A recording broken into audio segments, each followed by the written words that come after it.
This is Max Mayer and Levi Kester. Hello. Okay, what did you think about what we went through today? I thought there was a lot of creativity involved in this lesson activity. The students, we told them, what happens if you get stuck on your first idea or problem?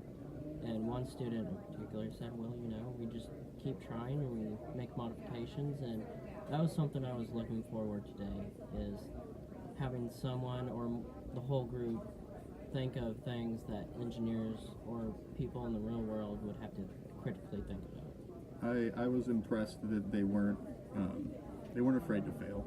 Yeah. They were willing to put their ideas out there even if they were flawed, and they were willing to look at them and try and figure out how they were flawed.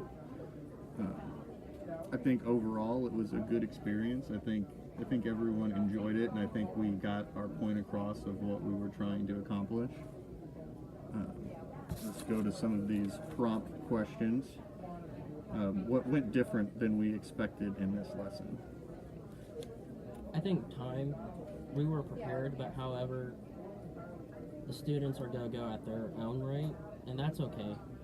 In a differentiated classroom, that's the idea. Kids go at their own rate, and they get better and develop from that point forward.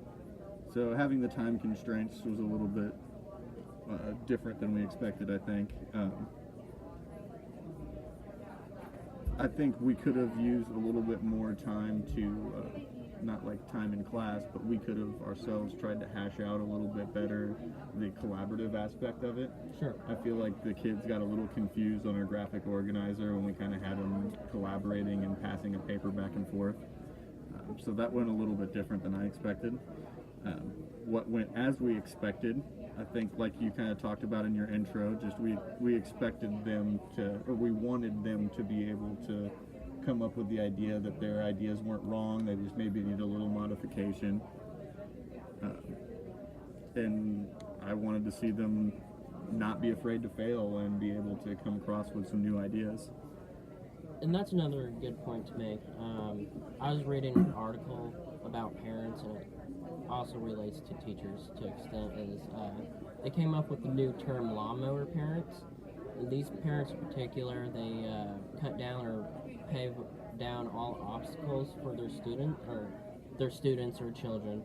And that's not really good for the real world when they get to adulthood, because they live their whole life, their parents or the teacher doing everything for them, and they don't have the skills. So I think it's really important that we implement collaboration, independent work too, critical thinking, and that's my take on that. I think that some of that goes into what aspects of the lesson were successful on this next question. Just kind of like Dr. Hill was talking about, she had the teacher who came to her and said, we need to think that kids can handle these more complex tasks because they can. And if we don't allow them to attempt to do these complex tasks, they'll never have the experience of doing it. So I think that was something that was very successful in the lesson. Aspects that were less successful, I think, like we mentioned before, time management was not an issue, but of course that's always something we're going to have to face and kind of adapt to in the classroom, because we're only going to get 30 minutes or maybe an hour to do a lesson or activity, and even though students are okay to go at their own rate, we still need to kind of make sure everyone's progressing forward within the appropriate or allotted amount of time.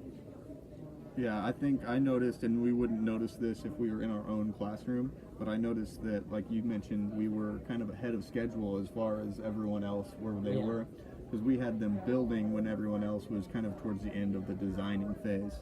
I don't know, I think maybe if we would have structured it a little differently, we could have maybe had them in the designing phase a little bit longer, because it seemed like they got their designs done quicker, but then took a longer time to build than most of the other groups were taking. So I think maybe we could have structured it a little differently so that they had a little more concrete ideas of how they were going to build. And Max, that's something I did notice too. I completely agree with, and I think we mentioned that in class at one time that we want kind of a direct management or structure with the lesson, but have an open concept or creativity with the work or material they're working with Right. in particular. If we were to teach this again, what would we change?